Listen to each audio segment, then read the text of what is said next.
we are going to start our second session of the day.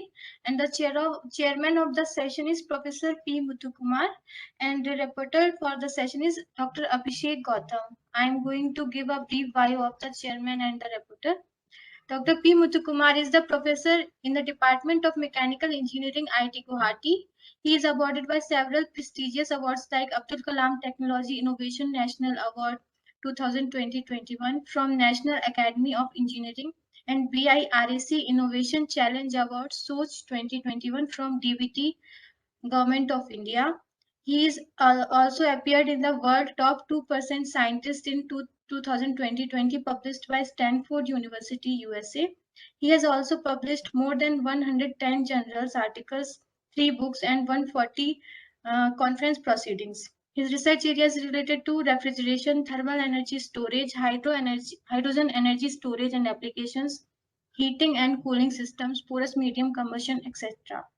And the reporter of the session, Dr. Abhishek Gautam, he has completed his PhD from Department of Hydro and Renewable Energy, IIT Roorkee, under the supervision of Professor R.P. Saini sir in the field of solar thermal energy storage.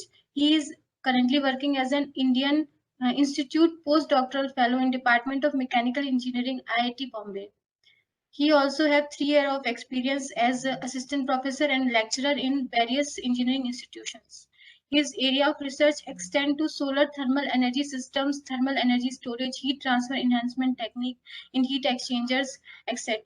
There are 11 research papers published by him in the internationally reputed journals. So these are the introduction of the chairman and the reporter. Now I hand over the session to the chairman of the session, Professor P. Muthukumar. Yeah. So thank you for your friendly introduction again. So who is the first speaker? I would like to request our first speaker of the session, Professor Hank, to deliver his talk on compact long-term heat storage based on. Yes, sir. Before that, you please give an introduction about this speaker, Okay, which sir. I don't have it right now. Yeah. Yes, sir. So the speaker of the session, first speaker of the session is Professor Hank Wink, and I will give a brief bio of Professor Hank. Professor Hank is an assistant professor at Edwin University of Technology. Professor Hank received his PhD from Wageningen University, and during his PhD, he has worked on statistical mechanical modeling of superfractant in pores. Professor Hank is involved in a wide range of projects focusing on thermal energy storage, and his key research interest includes phase transition in crystals, interaction between solids and water, heat and mass transport in porous media, and NMR imaging and relaxometry. And he has also investigated material for making thermal batteries with a goal of increasing power output and multi-cyclic stable performance. He is currently focusing on thermochemical materials, TCMs in general, and salt hydrates in particular. His research has identified the most promising crystal hydrates for compact heat storage based on thermochemical principle. So I request Chairman sir to please call the first speaker of the session. Professor Heng, and it's a very impressive profile. And in fact, you are working in the very emerging area. So all your the profile reveals that. And we are very, of course, fortunate to have you here, such an eminent person in this workshop. I'm sure that your talk going to enlighten us in some of the specific area of thermal energy services. So you take about roughly about 50 to 55 minutes for your talk, and after that we can have maybe about 10-15 minutes, depends on the availability of the time, and we can have the discussion. So Professor Heng, over to you. Yeah, thanks a lot for this invitation. It's a pity that I cannot be real live in your presence. Let's first share my presentation. Let's see if it's. I hope you can see it right now. Yeah, it's fine. Yeah, it's visible. Yeah. And is my voice also clear? Yeah, it's clear. Yes. So I'm really happy to join you in this online conversation. That's the nice thing of this COVID time, of course, it's for all of us all over the world a difficult time, but it's also a time that's fascinating, that you can quickly connect sometimes to areas where you normally not travel so often. And no, so I'm glad to be here, to be with you. I think this slide represents basically where I'm going to talk about, because on the one hand, of course, and now I think I don't have to tell you this, we have plenty of thermal energy available coming directly from us from sun, and then going via different processes into different forms. And what I try to do with my group and the work I'm working is to store this thermal energy by salt hydrates. And what is a salt hydrate? And that's what you see in the middle. It's a crystal where you integrate water molecules in the crystalline lattice. And as soon as a water molecule gets incorporated in the lattice, heat is released. So basically that's the discharging moment. But of course, you can also do the reverse, and that's then basically the charging moment. So that if you dry the crystal, so you bring it back to its anhydrous form, and you store basically the energy. And on the right, then you see the thing is that, of course, the crystal itself is not, or a powder is not, you can work within the application. So part of the work is also then devoted not only to understanding the process, but also to make materials. So this talk is really focusing on materials and how we could use salt hydrates for heat storage or thermal energy storage. It's done within the framework of the IRIS Institute, which is a new institute here in Eindhoven. Eindhoven is a small town here in the Netherlands, focusing on systems and materials for renewable energy. And to set the scene a bit for you, because now you are in India, I'm here in the Netherlands. For those of you who are not so familiar with the Netherlands, I have put a red dot on the globe. And the first thing to notice is, and that's also to frame a bit my story, is that we are quite high in altitude on the globe. And meaning also that our climate is far more moderate in terms of temperatures than yours. So, and what we would like to do is bring as much energy we can store somewhere in summer or during times where there is sun to the winter. And this is where for us it's all about. And I can imagine that if you talk about thermal energy, your needs are in India or more in tropical countries have a bit of different perspective. But this is the framework I'm thinking in. Talk is basically divided in 4 parts. First, I would like to introduce you to the concept of salt hydrate-based heat storage, maybe for many of you familiar, but it's always good to refresh.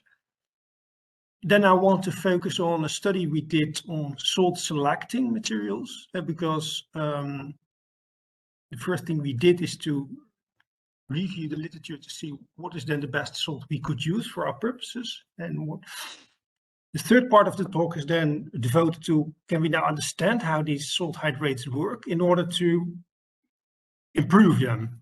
And then finally, I would like to devote some words in the fourth part of the talk to particles and how to make particles suitable for real devices, whatever that means. I think this is something familiar for all of us, but it's always good to recap. So physics or nature supplies us with different mechanisms for heat storage, or thermal energy storage, maybe it's a better word. One, of course, is sensible heat based on the property of heat capacity. Then we have, of course, phase change materials based on heat of fusion or heat of melting. And then we have things like breaking bonds, for example, evaporation. And I think the notion of thermochemical materials or thermochemical heat storage is basically built on the same thing. Of course, it's not vaporization, but it's a bit the same similarities. And if you think about energy density levels, purely on material level, you immediately see the differences. The bonds have the highest energy. So basically, in the order of 1 to 2 gigajoules per cubic meter. If you go to sensible heat, for the heat capacity, and think about water, which is then an easy one. If you take if you increase the temperature of water with 50 Kelvin, you have about 1.0.1 gigajoule per cubic meter. But keep in mind, and that's, I think, the reason why we started to work on thermochemical materials and many in the world, is that if you think about sensible heat, the problem is that you have over time dissipation of heat. So you can only store it for a limited amount of time. And the major advantage of thermochemical heat storage is that you can store it in principle for an extremely long time, given that you can separate a gas from a solid. Now, the difference more. If you look to the area of thermochemical energy storage, you see that people work on a whole wide range of materials. What they all have in common is that you have a solid, here given by AB, and if you bring heat to the solid, you can separate the solid into another solid, A, and a gas, given here by B. And there's a wide range of materials. If you go from, you have hydrates, basically that are crystals which incorporate the water molecule. You have ammoniates, same principle, but then you use ammonia. You can even think about methanolates or ethanolates, but they are less commonly investigated. Then you can go to hydroxides. So you again split off water there as a gas, but it's not there in the crystal as water, but it's in the crystal as an OH ion. You have carbonates, which you can bring towards oxides and then split off CO2, and you have oxides itself, which you can change in a different form of oxide and then split off oxygen. The major difference between all these classes of materials is in the difference of temperature levels. If you see, the table is so organized that you go from low temperature levels to high temperature levels, meaning that if you want to charge, you need high temperatures, but if you discharge, you also get high temperatures. And if you look to the hydrates, if you want to charge, preferably you can do that already at relatively low temperatures with heat with low temperature levels. And you also get then, of course, if you discharge, heat with low temperature levels. And the main message of this slide is that whatever process you can investigate, of course, the materials are coupled to that. So why do I work on hydrates? Not because hydrates are more superior than oxides or carbonates, but in terms of temperature levels, they are in the range what we need in moderate climates for heating your house, generating tap water. Low temperature levels, and preferably you can charge them also at low temperature levels. So that's why I'm working on salt hydrates. A bit more in detail, I basically already explained it. You have initially an anhydrous crystal, in this particular case potassium carbonate. You bring it in contact with water vapor. Heat is released then, and the water is incorporated in the lattice. I hope that this phase diagram is fully visible for you, because in my case there is a small box for the presenter in there, but I hope you can see it. To the right you see the phase diagram, and that plays an important role. So it's not only a chemical reaction. Materials are called thermochemical materials because there is a reaction involved. But basically it's also a phase transition, because you remodel a crystal towards another form. And that's why there is a very well-defined pressure and temperature line where this phase transition happens. What you see here in this graph is the vapor pressure of water vapor. So this is not the absolute pressure, and temperature. And important to keep in mind, here you have as a reference then condensation line for water.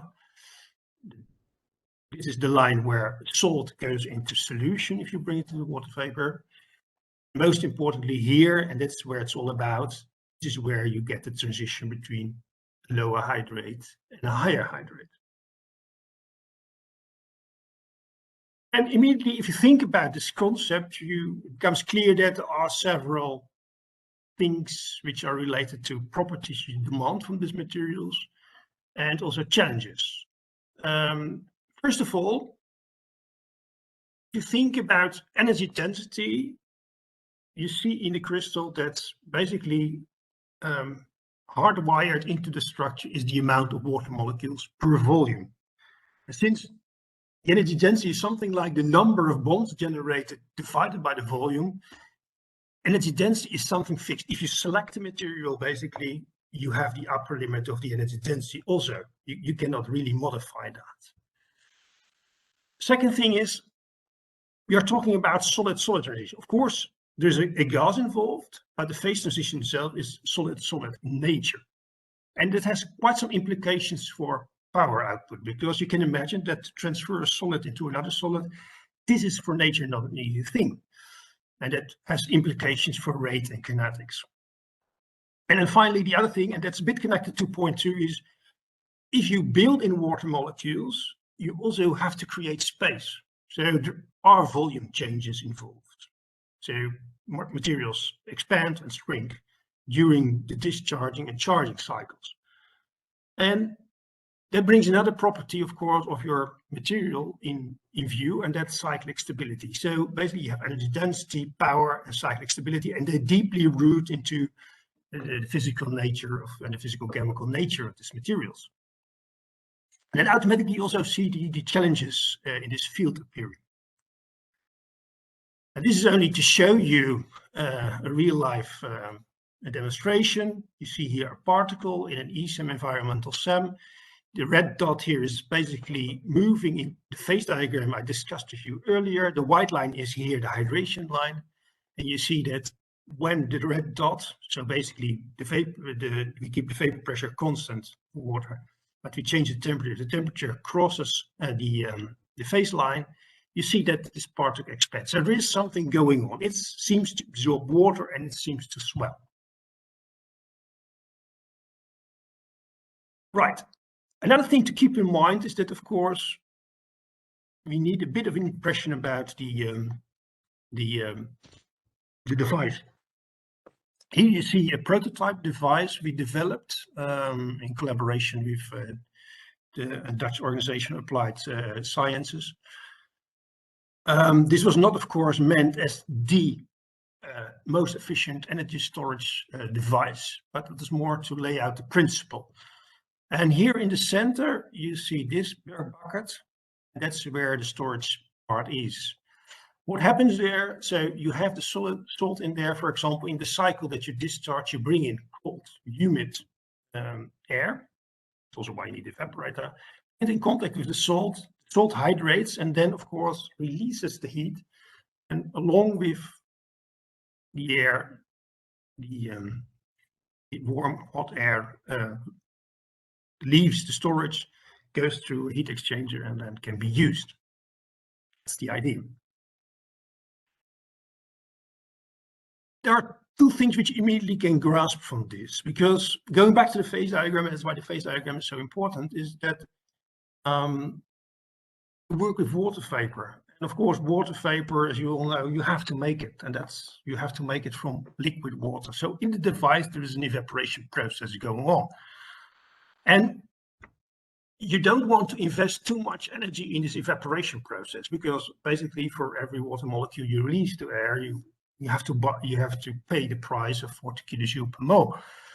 And that's why you want to do this evaporation process as close as possible to the temperature of the water available in the environment. Now, for us here in the Netherlands, if you look to groundwater, these typical temperatures are on the order of 10 degrees. Now, what can you do with 10 degrees water? If you evaporate water there 10 degrees, and that's why this water line is so important, you get a vapor of about 12 millipar. Now, if you bring this water vapor in contact in your device with the salt, immediately see that the point where it crosses the position line is about 60 degrees. For this particular example, for potassium carbonate. And that limits then automatically the temperature level you at max can get out, because if you are at this point, you are just in equilibrium, the reaction stops, and of course, there will no heat be produced anymore. So what this tells you is that whatever application you have in mind, you really have to think about selecting your salts. You cannot really modify the salt on this, because this is also, just like the energy density, deeply rooted into the crystalline structure of the material. So basically you have to select that and then work with these phase lines. That's one aspect. The other aspect which you can immediately see from the device is that you have to blow air through it. Now, think about filling the material with a powder, micron size, let's say 100 microns in particle size, or a granulate, let's say of a few millimeters. You see a granulate we developed within a European project. It makes a whole lot of difference. That's what I try to explain here. For those of you who are a bit familiar with porous media flow, if you try to bring flow through a bed like this, of course, you have to apply pressure. No, I don't have to tell you this. There is an equation for that, cuisine and carbon. Of course, there are a lot of assumptions that, but it's reasonably well verified. And what this equation tells you is that if you take a bed with a certain porosity, and if you want to afford a certain speed, which you need maybe for a certain power output, then there's a strict correlation between the pressure drop you have to apply and the particle diameter. So basically, it is a connection between the pressure drop and the permeability of the bed. And you can imagine that if you compare a powder with 5 to 50 micron sized particles, or let's say whatever bed of particles, and here I show you tablets. I don't know what this tablet, I got this from internet. It might be even medical tablets, I don't know, order of millimeters sized. You immediately see that in this equation, this matters a factor of 100 becomes a factor of 10,000 in terms of pressure drop. And this is really an important thing, because if you design this device, of course, you would like to keep the pressure drop, and I'm not referring here to water vapor pressure, but it's really the pressure to push the air through. You want to keep it as low as possible. So one aspect of materials research is not only to modify and to improve the material really on the powder level, but also think about how you can really manufacture millimeter-sized particles out of it. Put it in a perspective. You see here the different scales where you could work on. So on the one hand, the reactor, if you zoom in, you have there a grain pack. If you zoom into a certain particle, that might be a composite because you have to do stuff with it. If you zoom in further, you see single crystals of powder. And all these levels, of course, have implications for power output, for energy density. Yeah? Think about in a grain pack, means that you include void space, so you reduce the energy density. Generating power output is connected to the how easy you can push air through it. But power is also depending on what happens here. So how easy does the crystal really on atomistic level changes its structure? So different levels, there are different questions. Maybe to set also a bit the scene, this is a bit the area I'm working on. So together with different companies and different applied research organizations, we're also designing devices, but basically this is not where I'm good in. That's why I need mechanical engineers. So I'm a material scientist. So I'm focusing in this area. Finally, a few words about the built environment. It's quite a specific application because I think it differs a lot from where you are on the globe, what you have in mind with this. And that's also why I put already previously the slide on top of that. So in the built environment, we want to do two things, if you boil it down. Here in the Netherlands, where I live, we want to heat our homes, especially in wintertime. And we want to generate, and that's all over the year, hot tap water. Typical temperature levels we need for that is for hot tap water at least 60 degrees. That level. And for heating our homes, we need input levels of about 40 degrees. Sometimes a bit lower. And as already mentioned, so the evaporation source we have in our hands is connected to groundwater temperatures, which fluctuates a bit over the year, but it's quite constant, around 10 degrees, which gives us a certain pressure. And in order to be as efficient as possible, to be able to use as much heat as possible, we would like to dehydrate our crystal, basically charge our crystal, preferably at temperature below 100 degrees Celsius, because that gives you access to relatively easy techniques to harvest heat. And that brings me then automatically to the second part of the talk. I'm trying to keep an eye on the time. I'm not too elaborating. Selecting a salt hydrate. So with this in mind, we can start to select the salt hydrate. And this is what we did a few years ago, because we had a very specific application in mind for the built environment. There was quite some literature already on this, but nobody knew actually where you could use certain salt hydrates. So what we did is we started to collect as much thermodynamic data which was out there in the literature, calculated things like energy densities from this thermodynamic data, and from the phase diagrams, the one for potassium carbonate I've shown you already several times, we estimated the temperature levels given that we would have a 12 millibar, so 10 degrees Celsius evaporation source. We had quite some reactions. I think recently we expanded our database to more than 1,000 reactions, but in our publication, which we published in 2017, 563 reactions. And that looked quite promising. But if you then start to apply boundary conditions, for example, okay, we would like to select a material which is at least on the crystal level has an energy density of 2 gigajoule per mole, and we were left with about 100 reactions, still promising. Then we applied our second criterion, say, okay, at least we want to have in hydration mode, so discharging mode, when we give 12 millibar to the crystal water vapor, about at least temperatures above 50 degrees, we were left with 42 reactions. So the amount of reactions we had in hands was dropping quite rapidly. And if we then focused on reactions which salt hydrates which you could dehydrate below 100 degrees Celsius, then only 11 reactions were left. Right.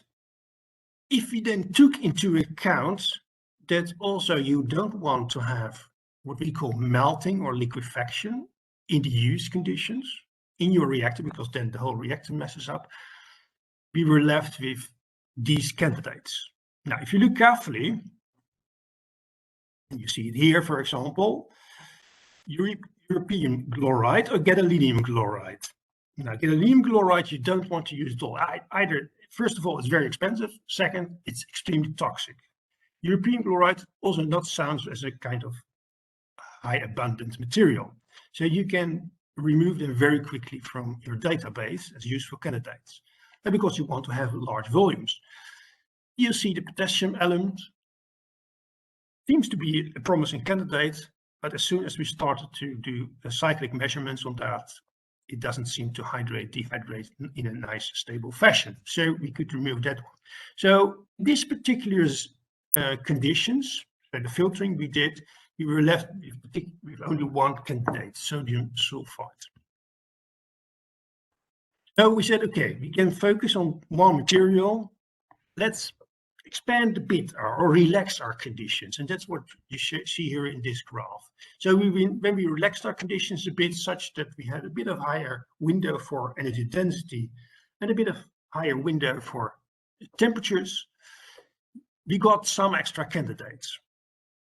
Now, if you look very carefully, you very quickly abandon a lot of these candidates because they're either to deliquescence, or still abundancy is a problem, or toxicity is a thing, or they are not stable. So if you look carefully to this diagram, and that's also in this publication, we came up with a kind of top 3 for us. We say, okay, if we take everything into consideration, we still have the sodium sulfite, magnesium chloride, and potassium carbonate. Then we did a more closer look to these candidates. And one of the problems with magnesium chloride was that on the long run, it's not stable as such. You get hydrolysis. So meaning that you emit hydrogen chloride and you are left with a compound which is getting less and less active and losing energy density, not what you want. We zoomed in on sodium sulfite. There was a host of problems appearing. First of all, it's an extremely corrosive compound. It can lead to emission of hydrogen sulfide. Think about using this in a home, this is not really what we wanted. So finally, we bet everything on candidate which is suboptimal in terms of energy density. That's definitely what you see here. At least it's a safe and easily synthesis. You can a compound which you can easily synthesize. Potassium carbonate. That's how we arrived at that point. Of course, we had to check a bit things. So besides, of course, using the thermodynamic data to estimate energy densities, we would also like to verify that, and that's part of the verification you see here. With DEC and in combination with humidity, we checked the energy input and output, and it was very close to the expected for the predicted thermodynamical data. Brings me a bit to the third part. So we have now selected the material. I've shown you how we did it, what criteria. You also have seen that it's very, I think, dependent on the use cases. So for other use cases, you might end up with a different selection. And now we would like to understand a bit better this material. And the first thing we did is we did quite some extensive cycling measurements. Here you see again the phase diagram, water vapor pressure as temperature. The red line is here the hydration line. And what we did is we cycle a fixed water vapor pressure over this line to see what was happening. And if you look carefully at the phase diagram, what you would expect is that hydration or dehydration would appear at 54 degrees Celsius, these particular conditions. Now, you start to dehydrate, you move to hydrate. So you start with an anhydrous material, you cool it down, fixed water vapor pressure. You are at 54 degrees Celsius, you expect something to happen, nothing happens, you move on, and then in 40 degrees, finally, luckily, something happens. And you see that it starts to pick up mass in our TGA, thermographic analysis. You do the same with dehydration. So the water vapor pressure is still constant, 7.5 millibar. You go back, you heat up in your device, and you're reaching the 54 degrees Celsius. You expect something to happen, but nothing happens. Only later on, after 60 degrees, something happens. So there seems to be hysteresis in it. And the question is, what is it? And is it a problem? Or how could we manage this? The first thing we did is ask ourselves, okay, do we have correct data for the phase diagram? So the phase diagram was based on thermodynamic data, giving here the red line again. We built a device to measure it, and right here you see the measurement point. So we are quite convinced that the phase diagram is correct. So no problem there. That means that we had to do much more. So PhD student later, so he totally worked on this, did quite some extensive characterization work at different water vapor pressures and temperatures to find out the onsets where the reaction starts to happen. So the onset you saw in the previous graph. And then you see marked lines appearing. So this is the equilibrium line, and then you have a kind of line for hydration, where you see for the first time hydration appearing. You see a line appearing for dehydration appearing. So there seems to be what we call a metastable zone. And it has implications, because if this metastable zone remains there, also in your device, instead of getting 60 degrees at max, you will only get, for example, 40, 48 degrees Celsius temperature levels in your device, given that you have, for example, 12 millibar. Now, higher vapor pressure, you can generate higher temperatures. But you see here it illustrated with 12 millibars. So it's really an important thing. And to understand that, we did quite some detailed study. So here again, the phase diagram to explain the experiment. You see here, the black line is here again, the phase line for hydration, and you see the dashed lines here are the boundaries of this metastable zone. And what Leila did in her work is cycled between the fixed temperature, in this case, between very low vapor pressures and vapor pressure inside this metastable zone. So basically your material is anhydrous, you bring it into a situation that dynamically you expect something to happen, and then you go back and see what happens. Initially, of course, that's the gray ones are 0 referring to 0 millibar, white areas refer to 20 millibar water vapor pressure. So what happens? So you switch on the water vapor pressure 20 millibar. So basically you're here. Nothing happens, nothing happens. At a certain moment, yes, there is a reaction going on. So there seems to be an induction time. So luckily there is a reaction. It takes time before it starts. You move on, move on, move on. Give very quick so that you go back to very dry situation. Now, it was too short, so you could hardly see a difference in the TGA. The mass did not change too much, so we did a bit of longer. And what you see then happening is that indeed, it immediately starts to dehydrate again. We switched on the and it didn't saw an induction time. We immediately get the reaction again. The same, and then a bit longer, and again. You see that. So what this tells you is that the first time that you bring this material in contact with water vapor, you have this induction time. And if you only partly dehydrate it, you don't have this induction time anymore. Now, that's good news for the device, but it also has to tell you something about the physics, because it seems to be that there is a nucleation process going on. How to think about this? Now, free energy, there is a free energy barrier to form a new phase. Principle equilibrium thermodynamics tells you that there is here always a situation in favor of a reaction. It is negative, but due to the fact that you have a surface, even reflected here by A, which is the area, and a surface tension, there's a kind of resistance, and you have to overcome that. And this metastable zone seems to be the area in which there is this barrier. Now, this is something we have to keep in mind if you want to move on. Another thing is this point of solid-solid transitions. So if you have a solid and you want to...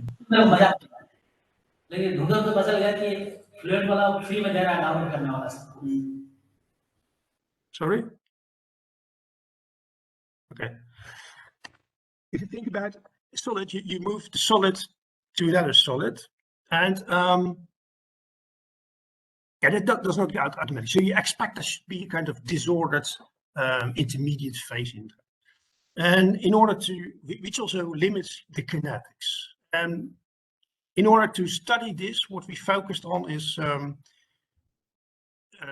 the conductivity. So basically what we did, we brought, our PhD students, we brought the salt hydrates under fixed water vapor conditions, fixed temperatures, in a electrical impedance spectroscopy device, and started to measure the conductivity of the crystal or the pack of crystals as a function of water vapor pressure. Now, this data is not published.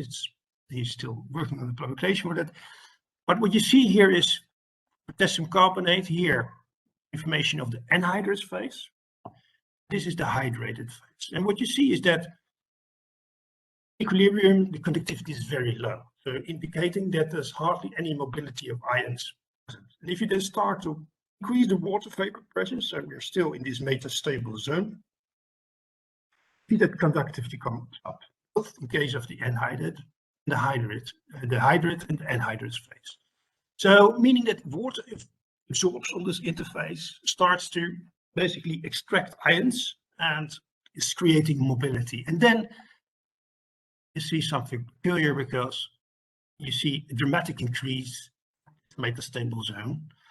And in the case of the anhydride, you see a decrease. Now, the decrease, there's a bit of a story behind that, because that seems to be connected to the fact that you fall back in your phase diagram. But the most important message is here is that the metastable zone boundary, as we found it, is not only an issue of a nucleation problem in terms of the surface area, but it has also connected to mobility and the connection between surface mobility and the availability of water. And that gives us a hook in order to think in a new way about power output, to think about now, how could we modify the reaction kinetics and the power output? And that's, I give you a very big glance here, because we are still working on this.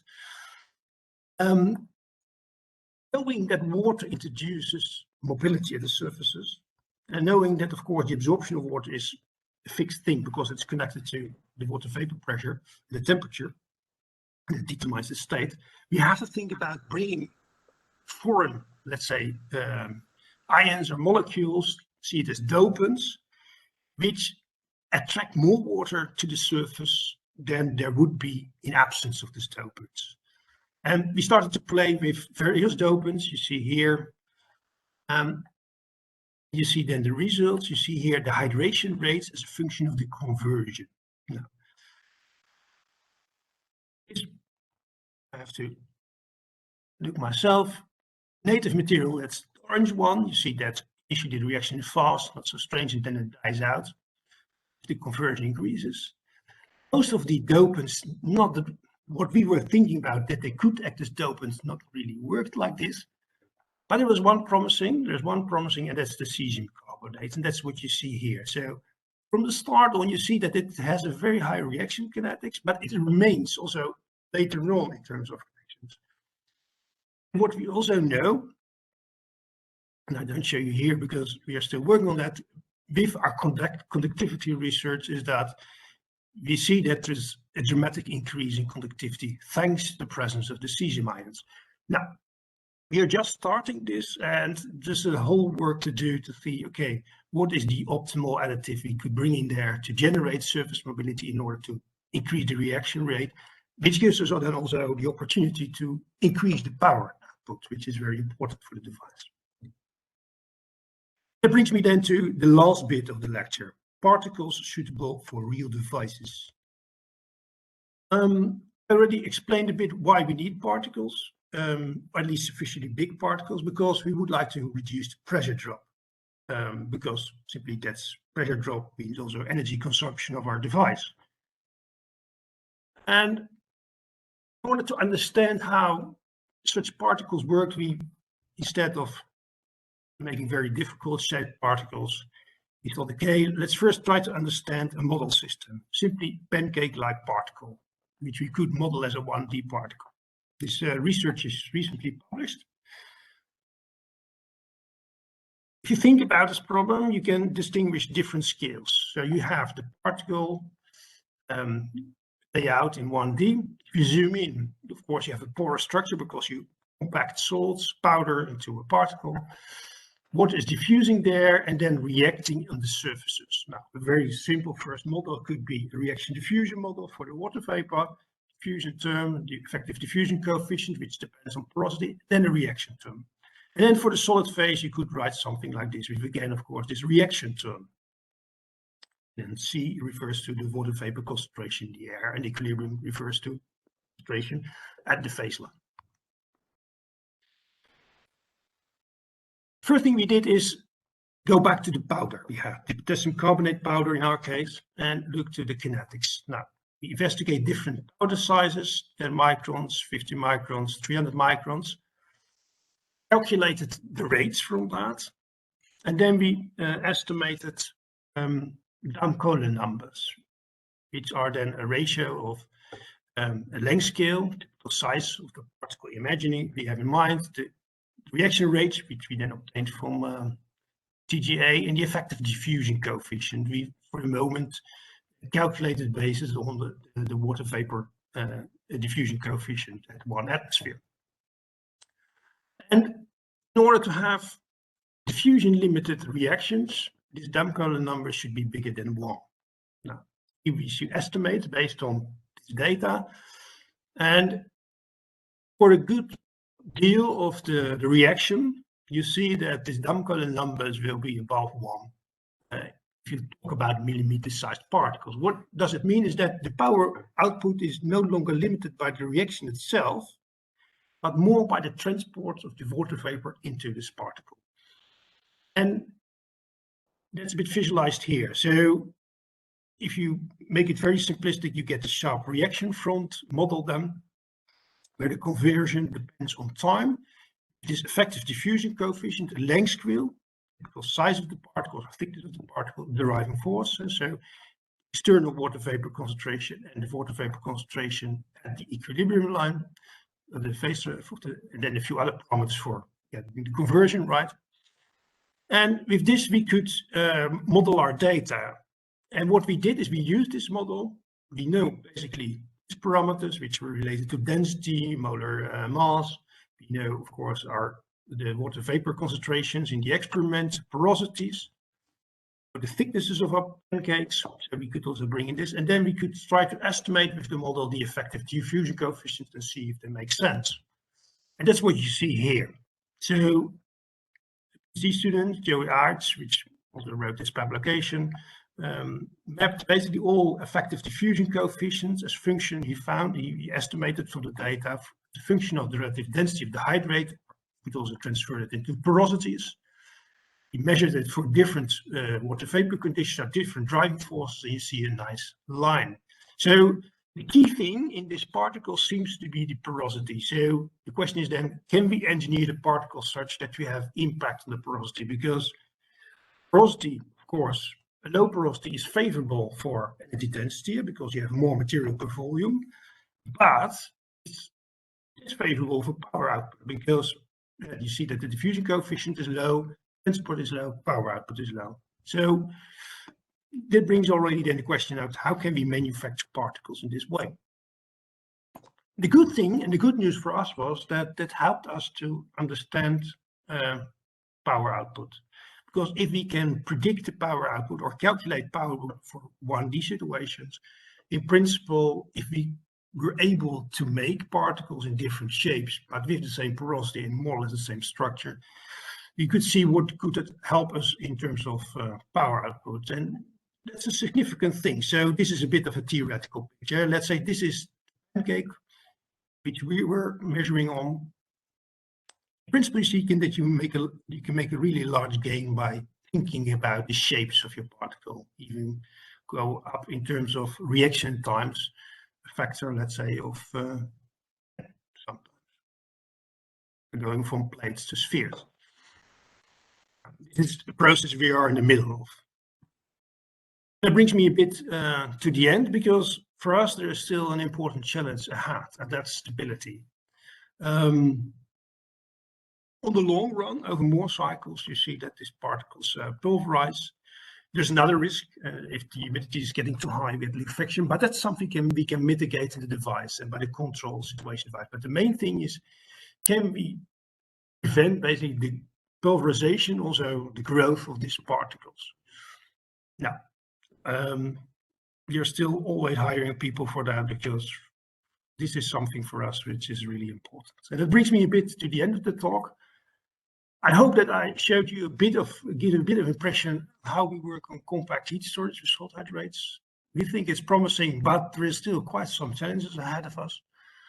What is very important is that if you work with salts, always think about your use conditions, because they are very closely connected to the phase diagram. Keep an eye on abundancy, toxicity, and costs. For example, I have seen papers in the literature appearing with people who think that lanthanum chloride is a promising material for heat storage. Maybe it's a promising material for you want to use the material in a device and you need little of it. But if you think about it for heat storage, this is not something you would like to have in terms of cost and abundancy.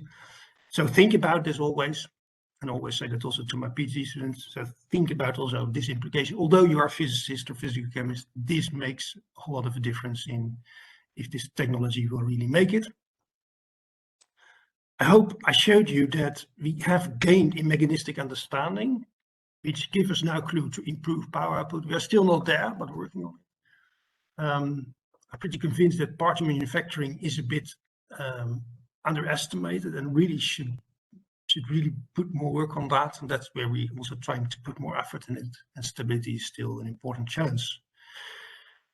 With that, I'm at the end of the talk. This is not something I did myself, but I did with a whole big team of PhD students. Leila, who did the power outputs, Jelle, who did a lot of work on devising and design. Joey, who did all the work on the porosities. Natalia Mazur, Martina Cotti, Alexander Shkatov, all they have their own contribution in that. Very happy to work together with TNO, which is a Dutch organization for applied research, especially to work with Hartmut Fischer and Bart Erich, and with a spin-off company we just founded from the TV together with TNO, Celsius. And I'm also very grateful to our sponsors, and especially the European community by the project Heat Insight and Create, which has offered us an opportunity to develop things, the Dutch government, And we have two important partners in crime, Evonik and Caldic, which is supporting us for all the way. So with that, I'm also thanking you for being with me, and hopefully you're still with me. Thanks for the opportunity to talk to you. Abhishek, Dr. Abhishek? Yes, sir. You just, yeah. Thank you so much, Professor Hank, for such an interesting talk about the compact long-term heat storage-based salt hydrates. You have covered the aspects related to salt hydrate-based heat storage, selection of heat salt hydrate as base material, understanding and manipulating its kinetic. Now, I would make this meeting open for a few questions from the audience. So I request audience, if you have any questions, please, you can ask to Professor.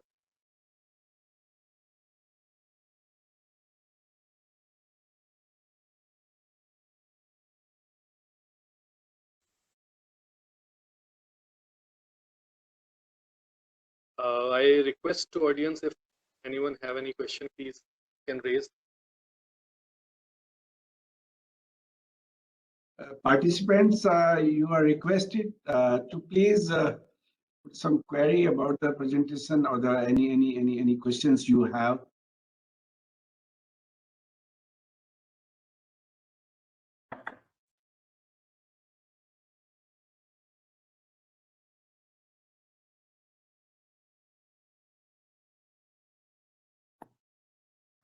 Hello, Professor Hunk. Hi, this is John.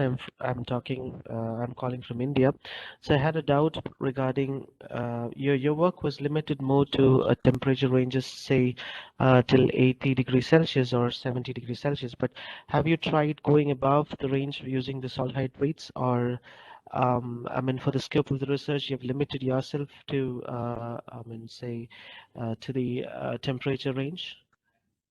Yeah, no, so yes, let's put it like this. So we ourselves have really focused on this low temperature levels because our application was in there.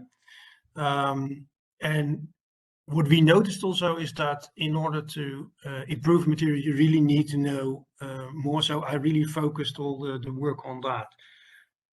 However, I have to say that there are others working in different groups working on the higher temperature levels, and they work in also automatically with different materials. For example, a material which is studied, for example, for midterm temperature levels.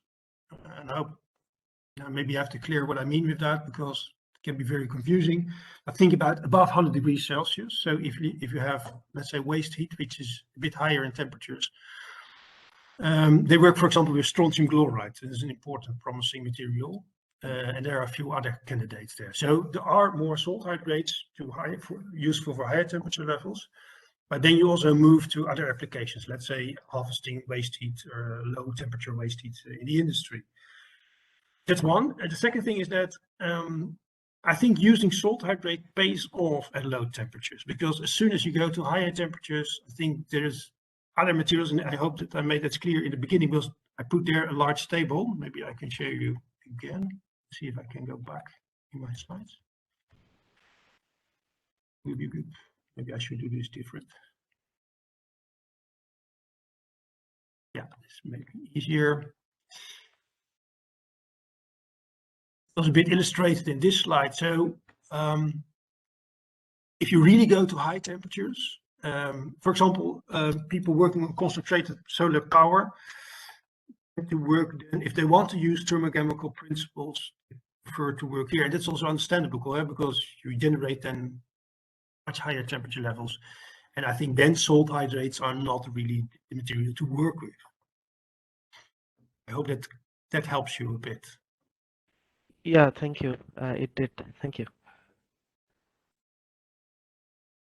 Well, any other questions from the participants? Yeah, I do have another question. I am audible. Yeah, you can raise your question. Your voice is quite low.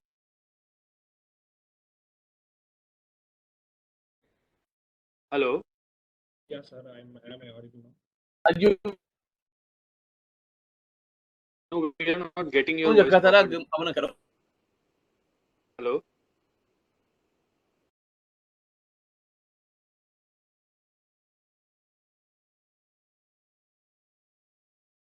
audible now?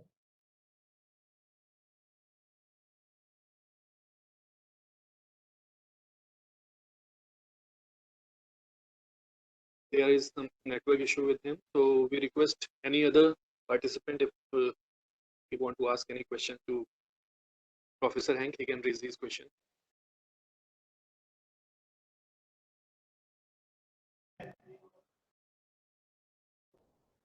Professor Hank, I have a question. I am Nidhi Agrawal from Plus Advanced Technologies again. Am I audible? Go ahead, yeah, please. Yeah, Professor Hank, very nice presentation. I have a question because I have been working in thermal energy storage for a pretty long time, and I was a little curious to know, is your team or group is into thermal energy storage also by any chance? Sorry, I think I missed a bit the question. Sorry, but I want to know if your group is also working in thermal energy storage. okay, yes, yeah, our group is definitely working on thermal energy storage. Yeah, because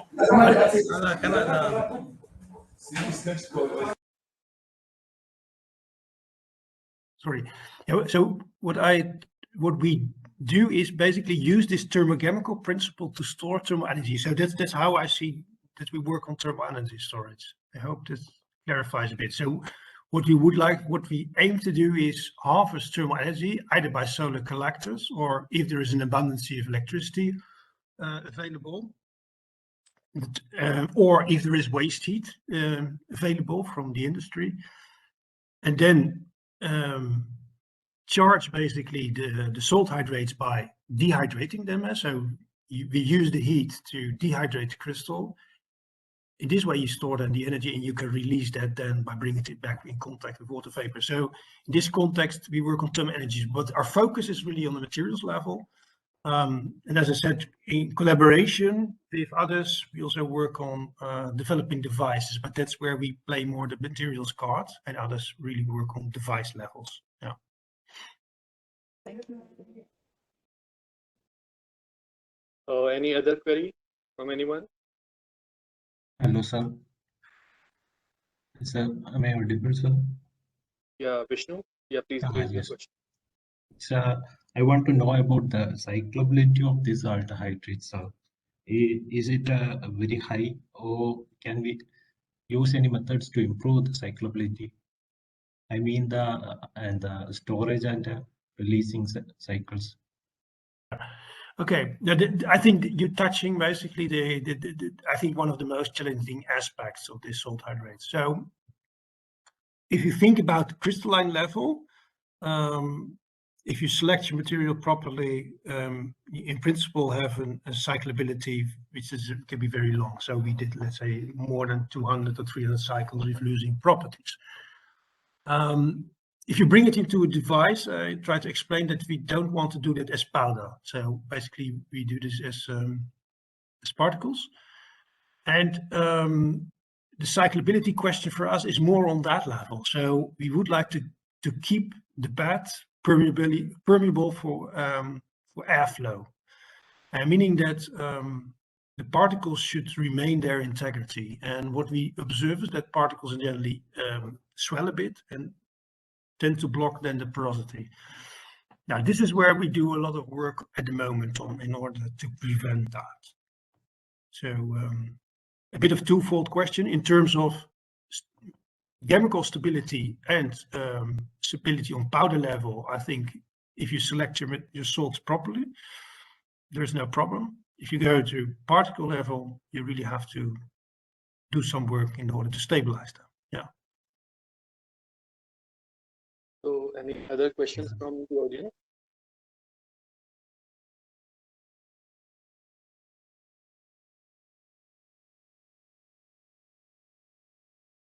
I think now we can move ahead. Last call for the questions from the participants. Is there any question?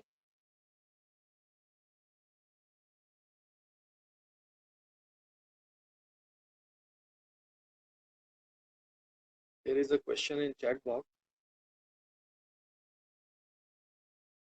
Please. Yeah, someone is asking about due to the dopants want the thermal conductivity in the intergrain boundary get affected? Of course, I cannot really. I think the amount of dopant levels we add is relatively small. In principle, it could affect the thermal conductivity, but the main thing here for us is that okay, let's put it like this. There are two ways to, at the moment, to use this concept in a device. One is called a closed, let's say, vacuum system. Now, vacuum is not the right word, but basically you have a system, you have the salt hydrate, and then you have only water vapor. So you work with a pure water vapor situation. Automatically, this is a low pressure situation. For that particular system, thermal conductivity of the salt is really an issue because it's difficult for the salts to transmit their heat towards air. So if you want to, because there is hardly any vapor, so you have to bring in copper, a lot of copper and heat exchanger integrated with the salt in order to extract the heat. And in this case, heat conductivity of the salt is very crucial. I see a lot of people working on that in order to improve that with adding, let's say, all kind of additives. And then indeed, the role of dopants on that could be critical. The concepts we are working on are different. So that's the other class of devices which work with under ambient conditions. So basically you have a carrier gas, simply normal air at atmospheric pressure, and then you bring the water vapor in that, and you convect basically, or you force the water vapor with the air to go to your system. Automatically, due to the presence of the carrier gas, air, you easily basically extract the heat from your particles. And then the thermal conductivity of the particle itself is also not very important, we found. So in this particular application, then you don't have to worry too much about if an additive really affects negatively the thermal conductivity. So does this give an answer to your question? In the sense, no, that I cannot tell you how dopants affect the thermal conductivity of our materials, but in our mode of operating or using them, I think this is also less important. But indeed, I can imagine if you work with a vacuum system, pure water vapor, where thermal conductivity of the salt hydrate is critical, yes, they at least should measure if there is impact of this dopant. Yeah. Well, Professor Hang, next question is about the future prospects of the thermal characterization of the salt hydrates. So what is the future prospect of? Okay. Yeah, I think from my perspective, and I hope that I was able to transmit this a bit. If I look to the material side, there are, now in my view, three challenges. First of all, and they are quietly connected to performance indicators of materials. Improving power output. Now, I think we made a step forward by understanding the mechanism, and we have clues, I think, now how to improve power output. And that's why we do a lot of experimenting around that to have additives which attract water and facilitate the reaction. So in that sense, I think there's a lot of work to do, but I'm quite confident that we can move forward. Second thing is stability, cyclic stability. On powder level, I think it works and we can prove it. On particle level, I see still quite a big challenge ahead of us. And an important part of the work we are focusing on is really on improving stability, and not on the powder level, but really on, if you make a particle, let's say of millimeter size out of powder, is it stable over cyclic? So multi-cyclic stability is for me the key thing to work on. And there was a third thing which I had in my mind, but now it slipped away. Sorry for that.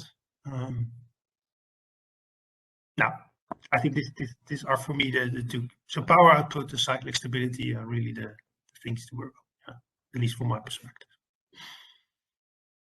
Okay, then thank you so much, Professor Hank, for delivering such an interesting talk and clarifying the queries raised by the participants. It's really an honor for us, like you have joined us for this workshop.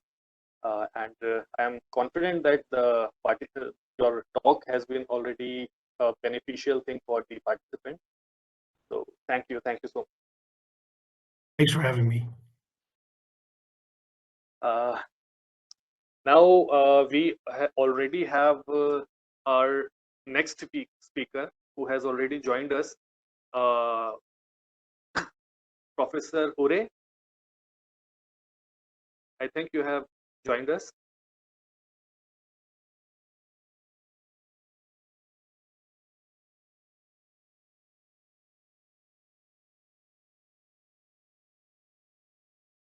Professor Ure, am I audible to you?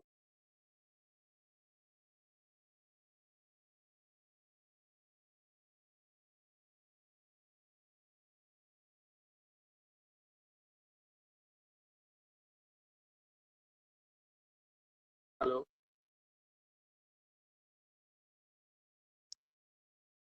Can you hear me? Yeah. Now we can hear you, sir. Okay, great. So we can start our next. We can extend the proceeding. I want to introduce the next speaker of this session, Mr. Jafar Ure. Let me give a brief bio of him. Mr. Jafar Ure is the president of Phase Change Material Products Limited, Yagle, United Kingdom. Mr. Ure started his career in J&E Hall in the refrigeration field and later worked as a consultant for a number of UK-based building services consultancy firms. He had also served to York International in overseas market as a sales manager.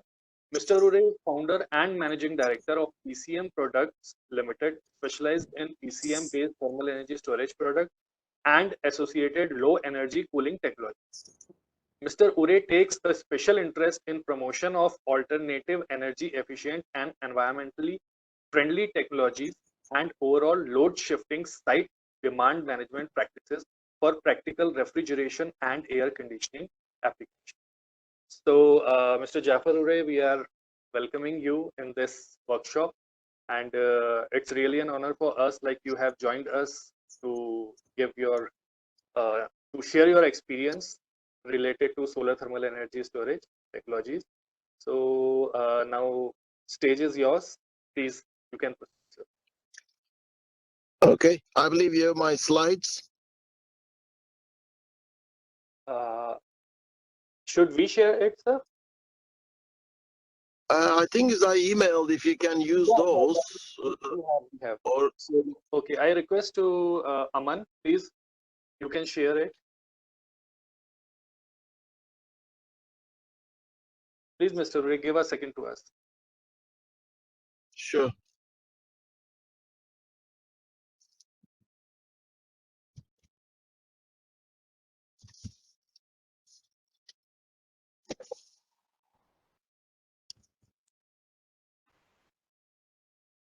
Yeah, Mr. Ray, it is visible to you, I think.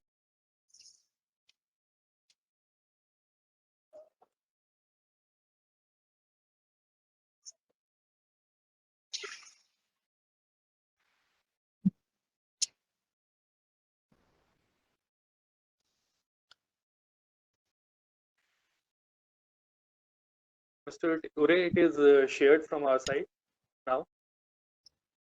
Oh, okay. I can see the slides now. Yeah. Okay, sir. Yeah. Now you can. Okay. Talking about energy storage.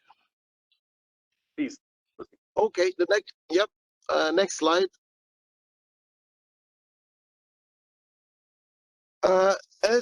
I think I'll be talking thermal energy storage in terms of the built environment. What we call is a built environment, basically the human occupation, living in a building. And if you look at the top of the blue sections, and these are the basic services required for keep the built environment under control. What they are heating, cooling, hot water. Those are the three essential services what we require to occupy a building which people live. And also now is, of course, the ventilation comes into that equation. So we need to provide these services to keep people happy. And how do we do that? And the next layer below it, and all the machinery we use, various boilers, chillers, you name it, anything else to provide those services. And of course, in order to run those, we need energy and the primary energy. And generally we use electricity or gas or other means of basically like coal to provide all these services in terms of primary energy sources. But lately, I think is also we start introducing the wind, and I think is one of the very promising one is the solar. Solar, of course, can provide us heat as well as electricity via PV panels, and therefore that basically is the primary energy source as renewable, and also is free and should be an economical in principle as well. Next slide.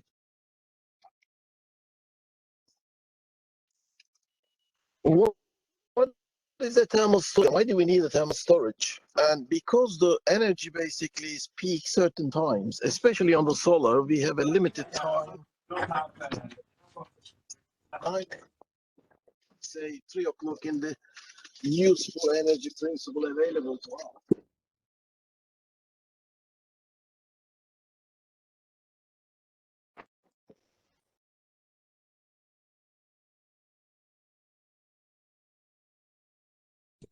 Sorry, sir, you are not audible. Can be built, and we can shift the loads to spread 24 hours period, and therefore we can get away with less energy use throughout the day. And next slide.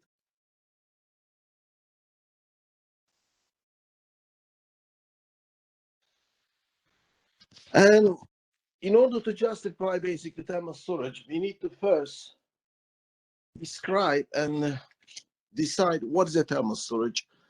Thermal storage basically is principle storing energy for later use, bridging the gap. And what we call also thermal storage in terms of hot and cold are my simple description. Hot and cold is above 0 degrees C or below 0 degrees C. So anything above 0 degrees C, what we call it hot, and below 0 degrees C, we call this cold storage. And that basically is the, in terms of most common practice at the moment, is the phase change materials. And really the energy can be stored in two forms, either as sensible, which using purely specific heat and the temperature difference, or latent heat, changing phase, either solid to liquid, liquid to gas formats. And the sensible, of course, the most common practice is pure water storage and using the sensible heat capacity of the water, or building fabrics is, masonry or the stone or the bricks, which they also store a fair bit of, but because of purely specific heat, and therefore they require large volumes. The latent heat, of course, the most common one is the ice, water ice, but unfortunately, water ice freezes 0 degrees C, and therefore it limits itself where it can be used, and also the eutectic solutions. And those of you who are not familiar with the latent heat and the sensible heat difference, and the bottom left corner, you can see if you take a glass of water out of the fridge, and that basically is within the room temperature, very quickly it will reach the room temperature. But if you put a couple of ice cubes into the same glass, it will last longer, colder. As soon as it hits the ice melting temperature, it will keep that glass longer and far basically colder for a long time. And that's the basic difference in the eutectics, what we phase change materials aiming to do, and putting that large ice cubes into the building or thermal storage, so we can basically reduce the volume and get that same effect, temperature stability, and minimize the stratification within the storage systems. Next slide.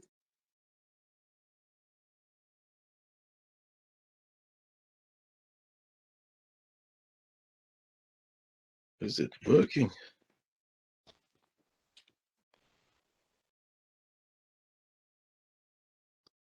Okay, now I can see the next slide.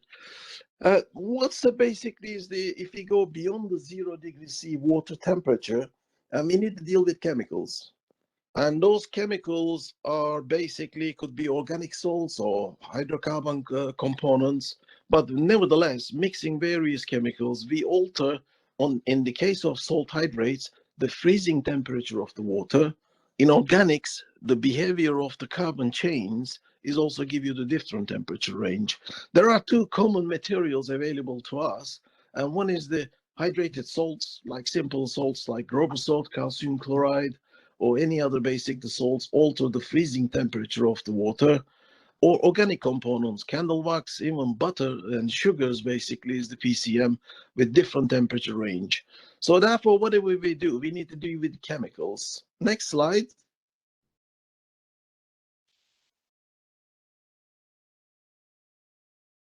And these are basically the commercially available materials to us. And as you can see, our benchmark is 0 degrees C, that red dotted line in the middle. Anything on the left-hand side is for freezing cold application, refrigeration and the cold stores. Or if anything on the right side of the red dotted line is the positive temperature materials. The top of the basically is the screen.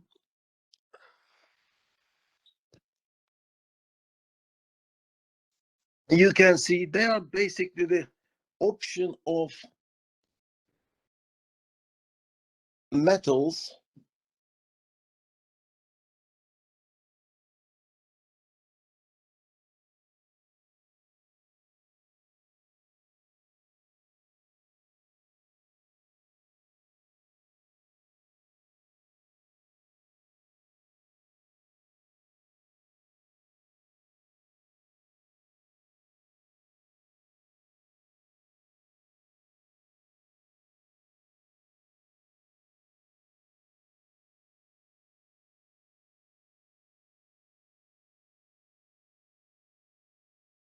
Can you hear me? It cut off somehow.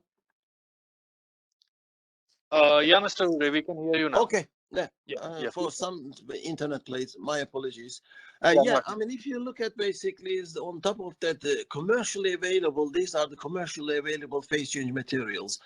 On the top is the gray one is the metal base, and metals like aluminum alloys and any other metals, when they melt and solidify, it gives a significant latent heat capacity, but they're on the very high temperature range, up to 1,200 degrees C. Next on the red color, or dark red, is the molten salts. They are salts, but putting the heat, you can melt, turn to liquid solid. And again, they are basically on the high temperature range, molten salt, 100 degrees C and above. And next, basically on the light red colors is the hydrated salts that could be 8 degrees C to 117 degrees C levels. They are water-based hydrated salts. And the next one is on the blue one, light blue one, is the organic solutions. That could be anywhere between 1 degree C to maybe 164 degrees C, 167 degrees C level. They are hydrocarbon chains like candle wax and paraffins. The bottom one is the new range is been added, polyglycol base, solid. These materials has the phase change characteristics, but without turning liquid to solid. And they basically stays as solid during the phase change, and therefore it offers a different advantage in terms of mechanical applications between 25 degrees C and 180 degrees C at the moment, that range. So this is all the available commercially products we can get our hands on. And the challenges, of course, these are chemicals, we have to handle them. Next slide. We have to encapsulate them, and because like the hydrated salts, you cannot expose air to the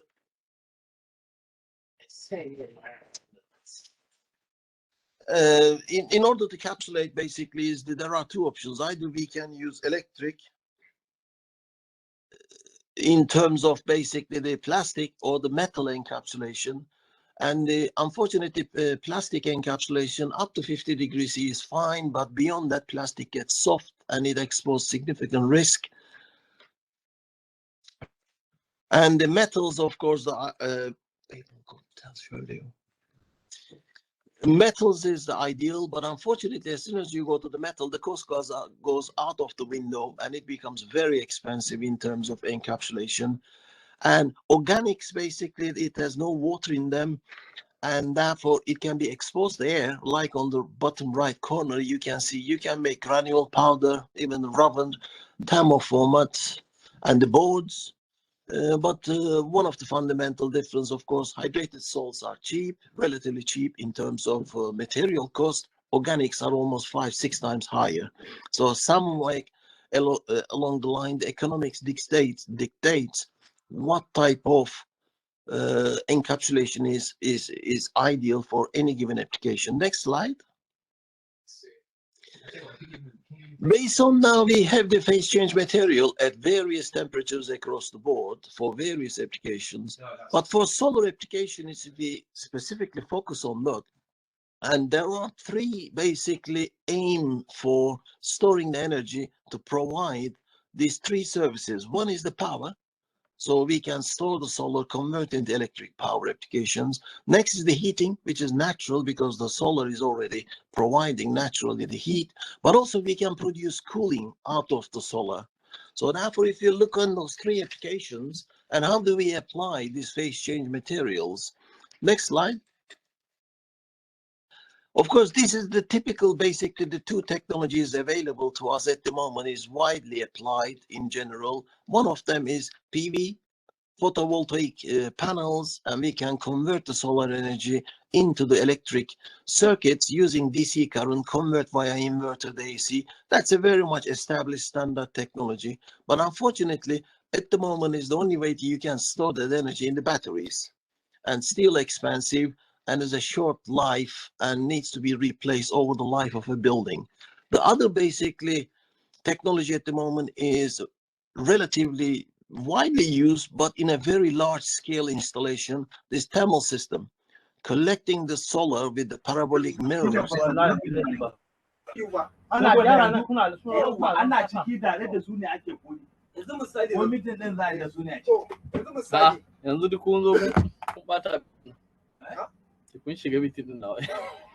Yeah. I request all the participants, please mute yourself. Yeah, I can hear everybody. I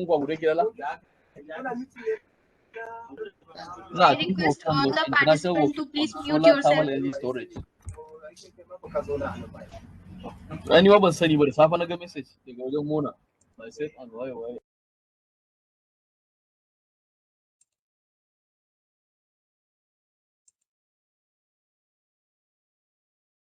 But can you hear me now? Yeah, yes. Yeah, Yeah. yes, Okay, Professor. everybody got. Yes, sir. Okay. Yes, sir. The next basically technology, of course, on the right hand side is collecting solar on a basically big tower, very high temperature. And those systems use at the moment molten salt technology, usually they store. But the aim of these systems are producing electricity and storing all the solar energy as much as they can and carry on producing power. But unfortunately, these systems has to be pretty large industrial scales installation. Next slide. On the PV sides, basically the power to heat, and we can also, as I said, produce cooling out of solar systems, which is the essential service for air conditioning applications. And here is on the left-hand side is a typical air conditioning systems collecting photovoltaic electric DC current and putting some batteries in the middle with the solar controller running an air conditioning. But unfortunately, air conditioning requires awful lot of power, so therefore the size of these systems are relatively small with a domestic environment. And when you go to the big system, it's very, very difficult to install enough PV panels to do this same cooling efficiency. And of course, there are domestic fridges you can run from the sun, and that's very good, attractive in the countries like India. I know they are applying, as well as in Africa, very effective in the unreliable power source or no power source at all to use. And of course, you can use those as a heat pump, both heating and as well as the hot water production, using the solar, converting electricity into the electricity to drive. Or you can write on the right hand side some remote locations or totally unreliable power grids. You can also make cold stores, and therefore you can produce enough cooling to keep the food products and cold required related products under control using purely the sun. So that's the basically option is available to us, not widely used because of the cost. And adding all these PV panels, controls, batteries, bits and pieces adds a fair bit of extra cost in comparison with the conventional. Next one. Another things, of course, the PV basically by nature is producing only 20-25 maximum with the latest panels is 30% of electricity, and other 70%, 80% of that energy is converted onto heat. So you can extract heat from the PV panels as a solar collectors. The one in the left-hand side example is a house in Ireland, and the PV panels part of the tiles on the roof, but it generates awful lot of heat behind the panels and within the cavity. So what they did there, they take the heat out of the panel, put into the phase change material 22 degrees C. So during day, those panels produce more than 22 degrees C heat, and therefore it melt the PCM all day and during overnight, and that PCM became an energy source and heating the building. So therefore, using the heat in the form of air you can handle, or alternatively on the right hand side you can see what is called PVT, photovoltaic and thermal panels.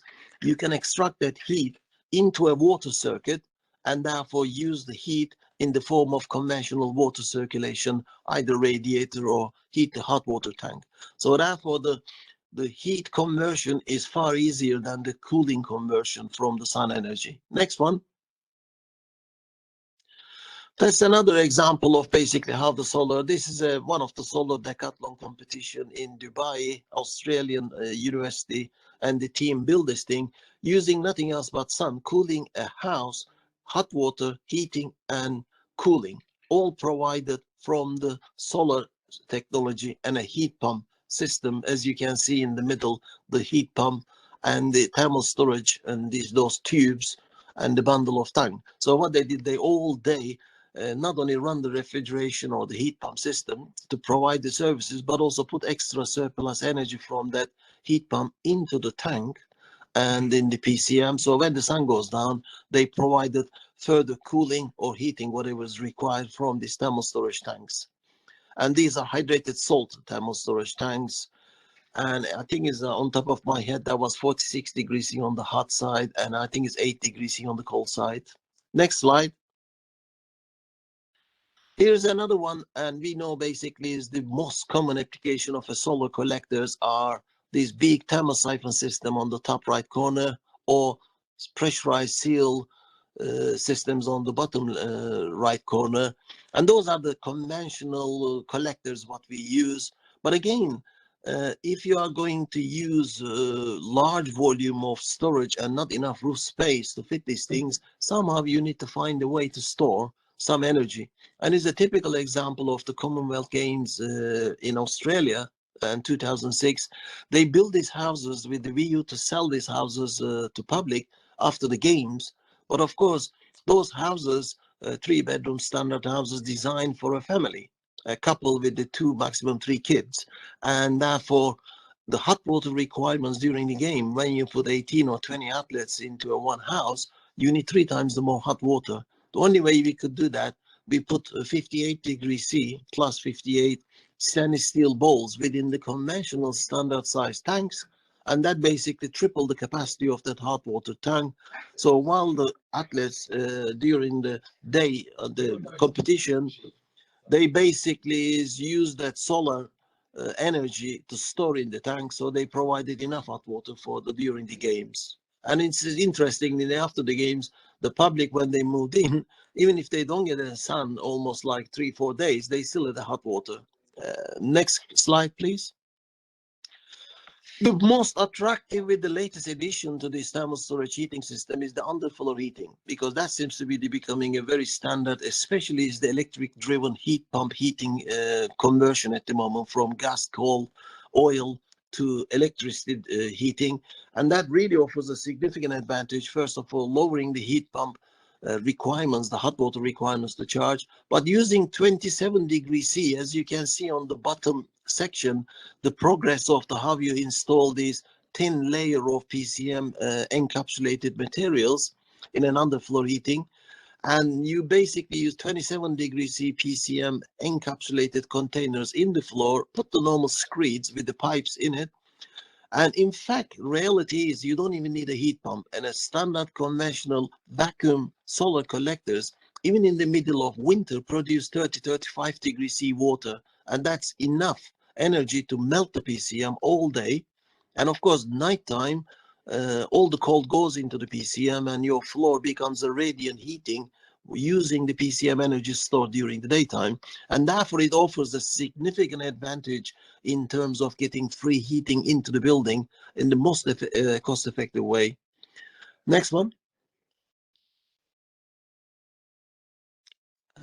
Can we have the next slide, please?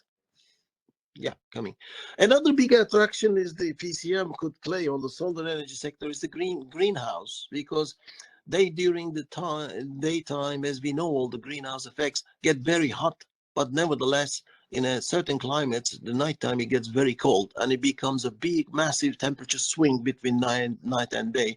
So having a phase change materials within the greenhouse, it absorbs all the heat, and therefore the excess heat is, instead of heating the space, it melts the PCM, and therefore it keeps the temperature low during the daytime. But once you freeze, that energy overnight comes back as a radiant heating, and it doesn't allow the greenhouse to go too cold. So that temperature swing up and down is minimized and very close between day and night, and that's a very good benefits for the greenhouse, especially for the plants. And so therefore also of course offers an energy free stabilization process for the production, and that could be a significant advantage for especially the cold climates to produce different type of products without consuming so much energy. And in fact is one of those you see on the bottom or the top right corner is, I think is in Siberia somewhere, they are growing lettuce and salads in winter. Next slide, please.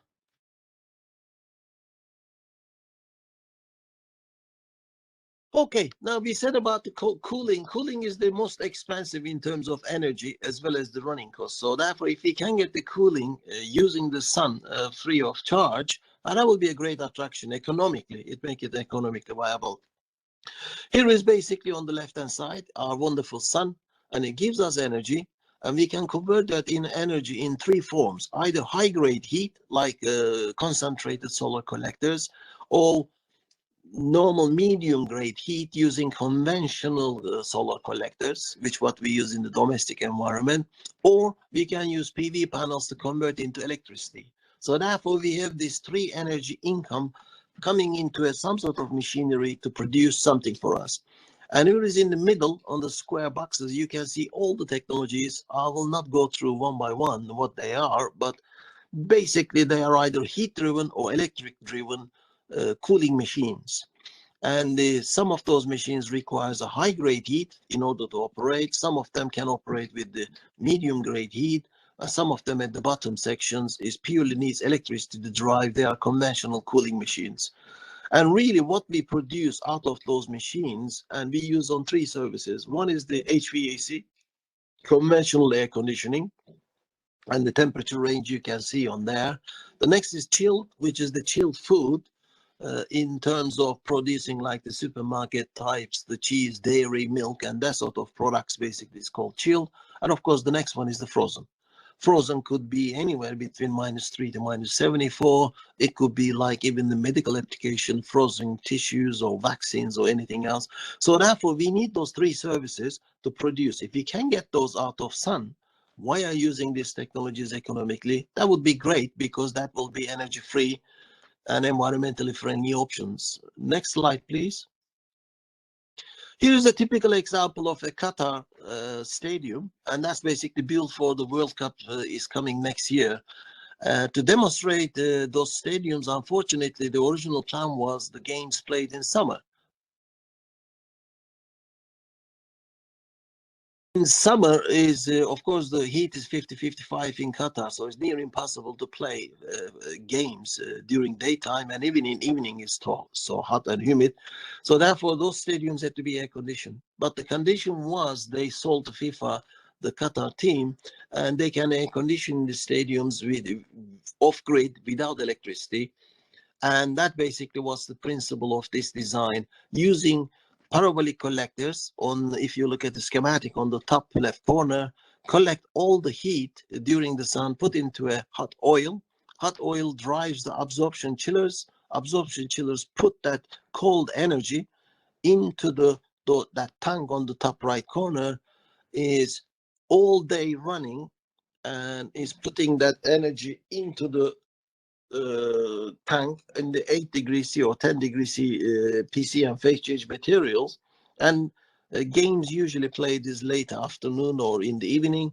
And so burst that all that stored energy back into the stadium in 3 hours, 2 hours. And as you can see on the bottom left corner, while the outside was 37 and inside the stadium, covered stadium dome is 19 degrees C. So they managed to cool the whole stadium using solar with no electricity consumption. Next slide, please. And on the off-grid applications, another basically the refrigeration requirements could be the cold stores, because we have a lot of cold store requirements, and especially the globally, basically we are aiming for the mainly city-based populations. They require significant, if you like, cooling between the harvest to consumption, and therefore we need these distribution centers, cold stores, and keep the product cool, either chilled or frozen formats. Or lately we are talking about the vaccines shipping around the world needs to be temperature controlled, some form, some shape. And there are basically the two applications we can consider off-grid with no electricity and purely using the solar is static applications like domestic fridges, or as you can see, the red box is standing in the middle of nowhere, keeping Coke and the drinks cold. Or picnic, basically, there's the car refrigerators, could be it's like mobile or static, but whatever happened, the static means like a distribution center, static cold stores. And on the right-hand side, you can see the mobile applications, especially the mobile is crucial for the harvest point of view, because the faster you cool the product, the food products, the longer the shelf life. And so as you can see, bottom right-hand corners, those two mobile refrigeration units built in Africa. So during the harvest, you can pick up the goods or the food products, put straight into cold store. These mobiles completely off-grid, on using the sun to cool the products. So while you are harvesting, before it gets to the storage, is the products already cooled, and shelf life of those products almost 2 or 3 times longer, and therefore minimize the food wastage. And also you can see that camel is carrying the vaccine in Africa to deliver the vaccine using the solar energy, or like ice cream trolleys, that sort of mobile applications. As I said, relatively small capacity because of the limit of the PV requirements. It requires awful lot of PV panels to run the refrigeration systems. Next slide. Of course, as we said, if you are going to go to the solar energy, unfortunately, sun is only available in reality for maybe 12 hours sunshine, but really the strength of the sun is only maybe 6 hours maximum in any location. In the northern hemisphere, you further north you go, it becomes as low as maybe 2 hours. The useful sun, yes, the sun is there, but what you produce out of that sun only between 2 to 6 hours. So therefore, you still have to cover the other 18 hours. 14 to 18 hours daytime, the nighttime, as well as the unuseful sun environment to satisfy 24-hour cycle. And especially on the refrigeration, that's a 24 hours process. Air conditioning is only during the daytime or the hot conditions, but tropical climates like southern India and everywhere, you need air conditioning 24 hours because of the humidity. So somehow, in order to carry on 24-hour cycle, we need to store energy. And there are two forms of we can store, either in the batteries using the PV and put the electrics, or the thermal storage, some form, some shape. The advantage of the batteries, and they are well known, controlled, relatively compact in terms of what the energy storage, but the disadvantage of they are relatively expensive, as well as you need to replace them every 3, 5, or 6 years, depending on the life of the batteries. So that's an ongoing cost.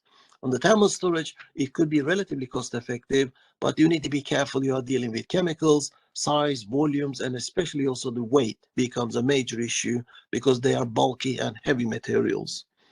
And of course, the larger materials is also the economics really dictates which way to go. Next cycle. Finally, you should be glad to hear it. That's the last slide. And really the thermal storage is whatever we do is some sort of storage on the solar system is essential because of the nature of the sun availability and the services required over a 24-hour cycle, we need to provide some sort of thermal energy. And really that storage of energy, whether it's a battery or the electric forms or the thermal storage, PCM, phase change material formats, economic consideration is the main driving factor. And yes, sometimes size or weight could be issue, but really the main factor is the economic. And it has to pay back what you are doing in terms of savings. So the return on investment is this, whether you call it CapEx, OpEx, or any other fancy names, it really is the reality globally. The bankers really, we are all run by the bankers and accountants at the moment, every company. So they do not like anything beyond 4 years payback. That's the absolute maximum. And anything less than 4 years payback is acceptable. Anything goes beyond the 4 years payback periods, it's not an acceptable technology as far as the finance is concerned. And also another things what we need to mention, it has to be simple, not too complicated, because there's no point building a rocket ship and if nobody can maintain and operate the damn thing. It has to be simple to operate, simple to maintain. That's the crucial aspect of any installation, any developments. Maintenance, as we said, I have seen and came across over the last 35 years, wonderful technologies, perfectly, quite often not perfectly installed, but installed and functioning and ticking. But nevertheless, a year later, 2 years later, nobody maintained the damn thing because they didn't understand what to do. And eventually it fall apart or efficiencies went out of the window. Another final things I came across, misconception and misunderstanding, applying the right technology for the right application. And not for the sake of because you read an article or somebody recommended, or quite often manufacturers are guilty of that, selling for the sake of selling. And therefore it's crucial to apply the right technology for the right application. And as I said, balancing the economics and technical compromise between them. So that is basically the lesson. And thermal storage certainly offers us a significant, important tool for us to achieve this, as long as it's been carefully designed and it's been carefully applied and simplicity in mind and designed for the future, make sure somebody can maintain these things. And next slide, I think that's finished, and that's me. And I hope you managed to get at least a flavor of what's the thermal storage. But if any questions, anything needs to be clarified, please feel free. Thank you for listening. Thank you so much, Professor Mr. Ure, for delivering such an interesting talk. You have discussed the major aspects of PCM in solar thermal application, such as solar heating, solar cooling, and solar power. I'm sure that the experience and knowledge shared by you will definitely help the participant in their work. Now, I would like to request the participants to please raise your queries in front of Mr. Ure. Hello, Mr. Ure. This is John from Hi. TAS Advanced. Hi. So I have a doubt regarding the refrigeration system as well as the thermal profile that you are maintaining with the solar panels. So what we meant to understand was, I mean, of course, the PCMs has to be charged and to have it discharged. So what is the charging technology? There is a panel, solar panel that's been used, but how do you charge the PCMs? You need a cooler temperature levels to charge the PCMs, as far as I understand. Can you clarify on that? Yes, I mean, they are basically conventional refrigeration units. So what you have solar panels on the roof, and there's a solar controller and the batteries. But beyond that, basically the rest of the refrigeration unit is conventional. You have a condenser or condensing unit, and the room cooler is inside the cold store. So that basically cools the space. Let's say, for example, chilled cold stores, you want to maintain that store between 2 and 8 degrees C, and that's the standard chilled range. So we use 5 degrees C PCM plus 5, and using the cooler to produce, room is 2 degrees C, but discharge from the cooler is nearly maybe minus 3 degrees C, or 2 degrees C, minus 2 or 0 degrees C. So using that cold air coming from the cooler in the room to freeze 5 degrees C PCM. So once the sun goes down, the refrigeration basically goes down, and batteries can run a couple of hours as far as the refrigeration is concerned. But beyond that, there's no cooling. So what happens? the room temperature start trying to go above 5 degrees C, and it start melting the PCM, and the PCM acting like a sponge, soaking up the heat coming from the outside or the products what you put inside the cold store, and therefore providing that cooling. So if you can absorb that heat coming from ambient or the conduction gains as well as the product, enough PCM or big enough sponge to soak the heat, and your product does not get warm. So that's the principle. And we are freezing the PCM using air within the cold store. I hope this answers your question. Yeah, thank you. It cleared it up. Thank you. Well, any other questions from the participant?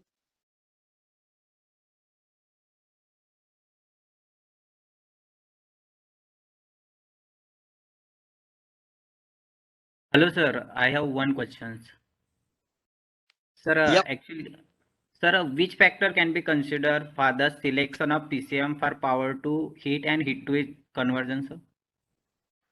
A main factor really is this, the first of all, the where the energy coming from, and that basically what level. And also it's important, you are dealing with chemicals on the phase change material. What is the maximum temperature you may subject to these chemicals? Because sometimes if you go too high, they decompose. And therefore, like for example, if you are frying in a pan and put a butter or the lard or something and overheat, it turns black, carbonized. The same concept on the chemicals. Some salt hydrates, bits and pieces, mixed together at certain pressure and temperature, they become something else. So you may decompose. That's the one of the things, you know, the upper limit. What's the maximum temperature you can expose these PCM materials?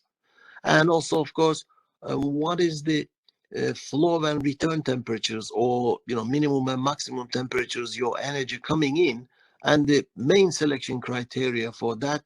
PCM generally tends to be in the middle of between your maximum and the minimum temperatures, whether it's like the water flow and return temperature or air or the ambient.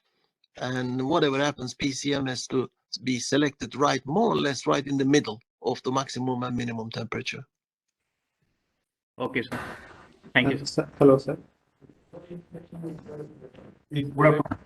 Sir, what PCM you are providing for the preservation of agricultural products, and what is the temperature you are suggesting to maintain? Basically, the agricultural is generally depending on what the product and what temperature target, but most of the chilled food, what we call it, it's like 2 to 8 degrees C is the target. Like if it's a cheese, dairy, milk, that sort of products, definitely has to be closer to 2 degrees C, 2 to 8 maximum. But when you go certain other products, lettuce and vegetables, fruits, bits and pieces can be kept as a higher temperature, but not too high, because in order to increase the shelf life of the food products, you need to go generally below 13 degrees C, and to be able to stop the growing of the process, because otherwise, even if you pick up the agricultural products, they are still live. They are still carrying on, if you like, the maturing and growing. So in order to stop that process, you need to lower the temperature. And certainly on the chill side, you cannot go below 0, or realistically maybe -2, because you don't want to freeze them. As soon as you form the crystals, ice crystals within the food product, you will damage. And therefore, that is the chilled range. And what we call is the next ambient is around maybe 13 to 18, 20 degrees C range. And so instead of, very hot, keeping the product, the next, of course, the frozen. And like the slides I showed you, the cold store was in Indonesia, one of those remote islands, and the fishermen, they catch their fish, but in order to take it to the market, which almost a day sea trip, they need to freeze. So therefore, as soon as you catch the fresh fish, for example, you freeze them, and that basically protects and preserves the food. So really, this is the food agricultural is 3 range: frozen, chilled. Frozen is anything between -3 below, chilled 2 to 8 degrees C, and ambient around maybe 13 to 18, 19 degrees C levels. So those are the 3 ranges. Solar cooling can be applied perfectly well. It works well. and economically viable as well, because you're not consuming any energy and you are saving awful lot of food products. And that really the significant gain in terms of economics. And of course, is that you are minimizing the food wastage. Okay. Sir, what PCM you are suggesting for the agriculture is 2 to 8 degrees Celsius. It should not be 2 as to a 8 degrees C, you have only one option, is 5 degrees C organic material. There's nothing else you can use. That's basically is the tetradecane hydrocarbon material.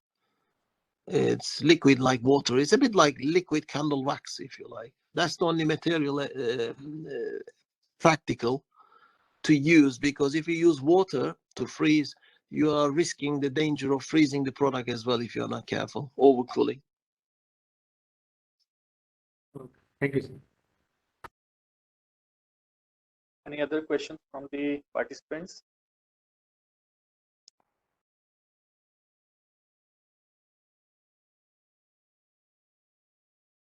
Mr. Zur, hi.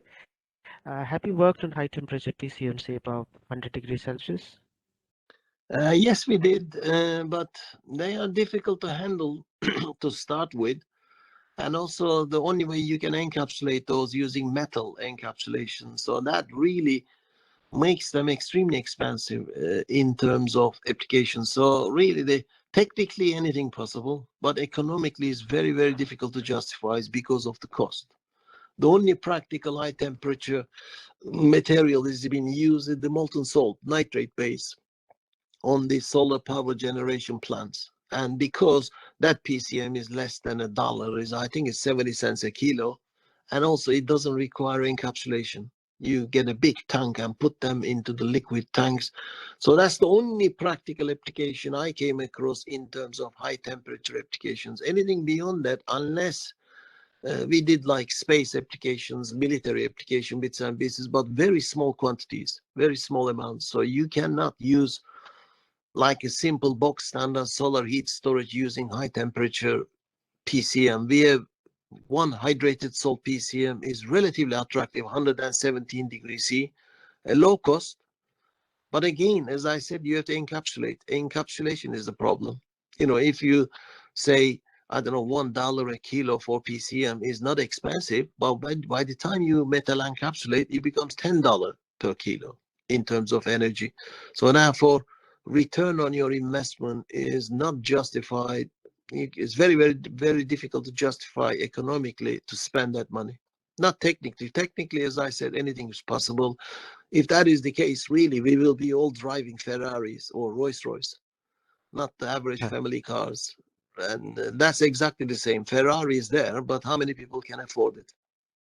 Yeah, great. Thank you. Any other question from the participation?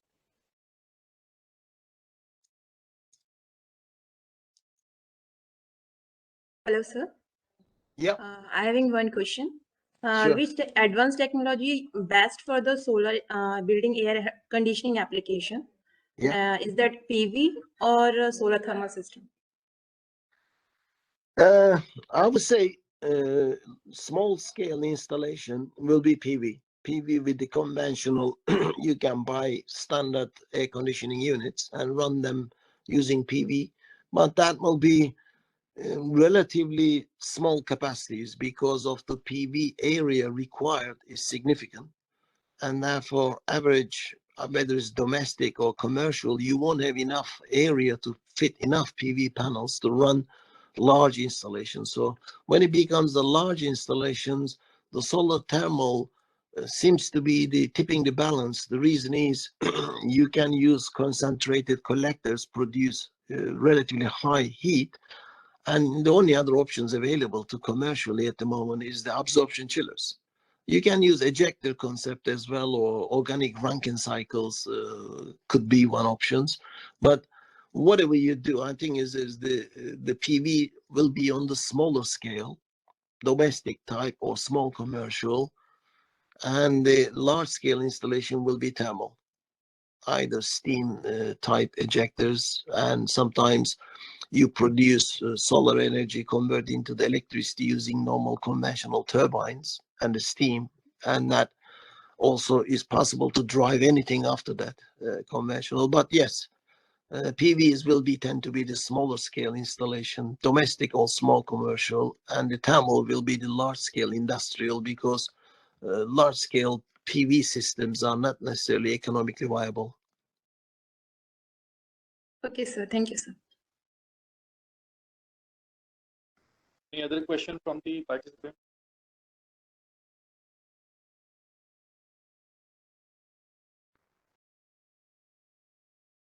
So, well, thank you so much, Mr. Ure, for giving time to us from your busy schedule and delivering such a wonderful lecture over here, and answering the queries of the questions raised by the participant. So thank you so much once again. Okay, great. My pleasure. Thanks for inviting. Thank you. Thank you. Thank you so much. Now, with the permission of Professor Muthukumar, I would like to give the briefing of this session. In this session, the first speaker for this session was Professor Hank, and he has delivered a talk on compact term heat storage based on salt hydrates. In his talk, Professor Hank has discovered about the concept of salt hydrate based heat storage, selection of salt hydrate as base material, understanding and manipulating its kinetics and particles suitable for devices. During this talk, Professor Hank has also highlighted the physics toolkit for storing energy, thermochemical aspects, salt hydrates, and its expected challenge. Professor Hank has also discussed in detail about the salt hydrates, covering various related aspects like principle, reaction, built environment, hydration and dehydration, heat output, baseline, and performance. The second speaker for this session was Mr. Ure, and he has delivered a talk on solar thermal energy storage technology and their global application examples. In his talk, Mr. Ure has discussed about the concept and types of thermal energy storage. He has also discussed about the eutectic material, encapsulated PCM, and their various the various application of solar thermal energy, such as solar power, solar heating, and solar cooling, are also discussed in details in his talk. Thereafter, Mr. Ure has finished his discussion with a daily operation example of battery energy storage and thermal energy. Thank you so much, Professor Seni. Now, over to you, Sajita. Thank you, Dr. Abhishek, for concluding the session. And thank you to the speakers for their informative presentations. And now I request all the participants to please turn on your camera for the session snapshot.